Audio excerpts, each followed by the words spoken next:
So ఇక్కడ మనము ఈ యొక్క కొలతలనేవి వారు ఏ రకంగా కొలిచారు, ఒకే లెవెల్లో కొలిచారా?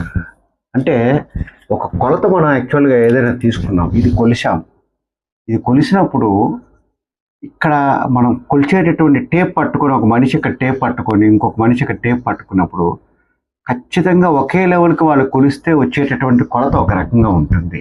లేదా ఒక మనిషి ఇక్కడ తాడు పట్టుకొని ఇంకొక మనిషి ఇక్కడ తాడు పట్టుకొని ఇలా కొలిచారనుకోండి, అది కొన్ని అంగుళాల డిఫరెన్స్ వస్తుంది అనమాట.